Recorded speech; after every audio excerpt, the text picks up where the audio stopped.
ராமலிங்காபயம்.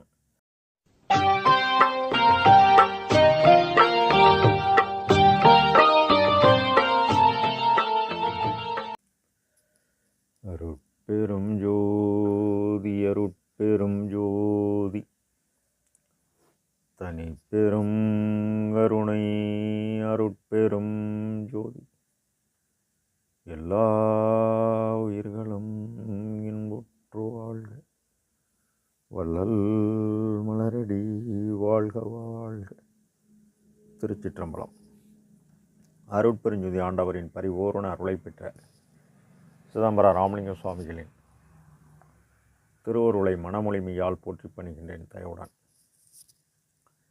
நாம் செய்த செயலின் விளைவாக இன்பதுன்ப அனுபவங்கள் யாவும் வந்து கொண்டே உள்ளது. அப்படி வருகின்ற துன்பம் யாவும் பொறுத்து எல்லா உயிரும் இன்பமாக வாழ எண்ணி நாம் செயல்பட்டாலே நமக்கு ஆன்ம லாபம் கூடும்.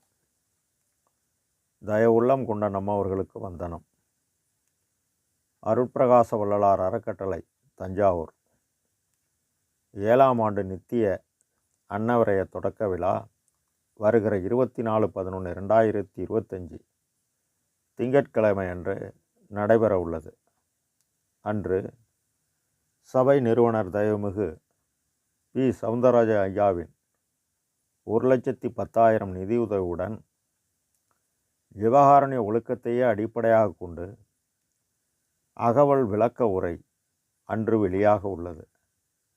தயவுடன் கூடிய நம்மவர் உரை வேண்டின் 82 20 99 39 99 என்ற வாட்ஸ்அப்பில் தங்கள் முகவரியை அனுப்பி அகவல் சலுகை விலை கட்டணம் ரூபாய் 500 ஜிபேயில் 82 20 99 39 99 என்ற எண்ணுக்கு அனுப்பினால் அகவல் உரை 24/11/2025 வெளியான பின் கொரியரில் அனுப்பி வைக்கப்படும். மேலும் தாங்கள் அனுப்பும் பணம் நித்திய அன்னதானத்திற்கு தங்கள் பெயரில் உரிய ரசீது போட்டு அகவல் விளக்க உரையுடன் அனுப்பி வைக்கப்படும். தயவுடன் சிற்றறிய. நம் பெருமான் தலைவி வருந்தல் என்ற தலைப்பில் 16வது பாடலில் கற்பூரம் கொணர்ந்துவம்மின் என் கணவர் வந்தால் கண்ணெச்சில் கழிக்க என்றேன்.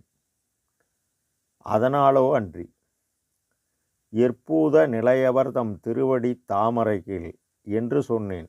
இதனாலோ எதனாலோ அறியேன். வற்பூத வனம் போன்றால் பாங்கி அவள் தலைமுன் மகிழ்ந்து பெற்று எனை வளர்த்தவள் வினை வளர்த்தாள். வினை வளர்த்தால் ஆனால் விற்பு ஒல் நுதல் மடவார் சொற்போர் செய்கின்றார் விண்ணளவு நடராயர் எண்ணம் அறிந்திலேனே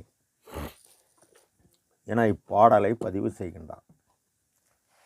15வது பாடலில் கண்ணேறு படும் என நான் அஞ்சுகிறேன் எனவர் கணவர் வடிவது காணற்கன்றே அதனாலோ என விளக்கம் கூறி இப்பாடலில் கற்பூரம் கொணர்ந்துவம் மின் என்கின்றார். கற்பூரம் என்பது தூய்மையானது, வாசமானது, பற்றினால் ஒன்றினுமில்லாதது, வெளியுடன் கலக்கும் தன்மை உடையது. என் கணவர் வந்தால் எப்போ வருவார்? அகவினத்தாராகி ஜாதி சமயம் மதம் முற்றிலும் பற்றற கைவிட்டு காம குரோதம் ஏற்படும்போது ஞான அறிவால் தடுத்து புலை உடம்பில் உயிர் குலை நிகழ்வதை தடுக்க தேக விளக்கம் தேனப நஷ்டம் அறிந்து உயிர் பொருளை கூட்டு உள்ளொளி ஓங்க பரோபகாரச் செயலாகிய ஜீவகாருண்ய ஒழுக்கம் பற்றி நின்று காலம் உள்ளவரை செயல்பட்டு மனத்துக்கண் மாசு நீங்கி ஈன உலகத்து இடர் நீங்கி உலகறிவு கடந்து அருளறிவு பெற்று கடவுளை ஆன்ம அறிவை கொண்டே அறிய முயலும்போது இயற்கை உண்மை கடவுள் வந்தாலும் வரலாம். அவர் வந்து ஆன்ம ஒளியுடன் அருள் ஒளி கலந்தால் கண்ணேறு எப்போ கூடும்? கண் தயவானால் தீவினை நல்வினை சரியாகி என் கண்ணீர் கலந்தான் என்பார் நம் ஐயா. எற்பூத நிலையில் தம் திருவடி தாமரை கீழ் என்றேன். மகாதேவ மாலை 25ஆம் பாடலில் வானே அவ்வானுளமும் காற்றே காற்றின் வரும் நெருப்பே நெருப்பிலுறும் நீர் வடிவே, நீர்தானேயும் புவியே, அப்புவியிற் தங்கும் தாபரமே சங்கமமே, சாட்டுகின்ற ஊனே நல் உயிரே உள்ளொளியே உள்ளத்து உணர்வே, அவ்வுணர்வு கலந்து ஊறுகின்ற தேனே என்பார் ஐயா. இந்த ஐம்பூதமும் அவர் இயக்க அவரின் சக்தியாகிய அனாதியான காற்று இயக்குகிறது. அதேபோல் இந்த மண்ணான தேகம் உணவுண்டு அசுத்த உஷ்ணத்தால் காற்றை சுவாசித்து தன்னுள் உள்ள தலைவனை அறியாமல் அழிகிறது. அதனால்தான் நம் ஐயா உன்னை பார், உன்னுள்ளே என்னை பார் என்றார்.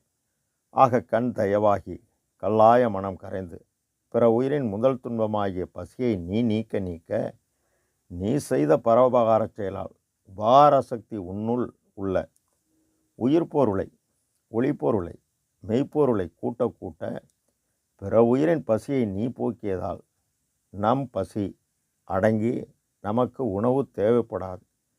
பசி நீங்கினால் முதல் நிலை என்று சொன்னேன். இதனாலோ எதனாலோ கடவுள் இன்னும் கூட வரவில்லை அறியேன் என்கின்றார். வற்பூத வனம் போன்றால் பாங்கியவள் தன்னை முன்மகிழ்ந்து பெற்று வளர்த்தவள் வினை வளர்த்தாள். ஆனால் வினை வளர்த்தாள் ஆன்ம அணுவொளியை மேடையிலே வீசுகின்ற மெல்லிய காற்று தாய் கருப்பொன்னில் தங்கி வளர காரண காரியமாயிருந்து வளர்த்தது. இந்த உலகியலில் வருவிக்க உற்று ஜீவிக்க செய்தது இந்த அனாதியான காற்று. ஆனால் ஆன்ம இயக்க இந்த ஜீவன் இயங்குகிறது. ஆக காற்றின் இயக்கமாகிய எண்ணம், நினைப்பு, கருத்து, செயல் யாவும் ஆன்மாவின் இயற்கை குணமாகிய ஜீவகாரண்யம் செய்து சத்தான இறையாற்றலை கூட்டாது நான் எனும் அகங்காரம் கொண்டு செய்த செயல் யாவும் தீவனையாகி நின்றதால் மனமாகிய தோழி வற்பூத வனம், அதாவது தீப்பற்றிய காடு போன்று ஆன்மா முழுவதும் ஒளியின்றி இருளால் அறியாமை எனும் இருள் பரவி தீப்பிளம்பாய் கோபத்தை வெளிப்படுத்துகிறாள். விற்பு ஒண்ணுதல் மடவார் சொற்போர் தொடுக்கின்றனர். ஆக கண் தயவாகி செயல்பட்டு கரணமாகிய மனம் எப்போது இறைவன் இருப்பிடமாகிய புருவமத்தியை எண்ணியும் புறத்தில் ஜீவதயவு புரிந்தும் ஒளி உடைய நெற்றியை பெற விளையும் மனமுடைய மாந்தர்கள் யாவரும் இவருடைய இயலாமை எண்ணி இவள் நிலையை பற்றி பலப்பளவாக பேசுகின்றனர்.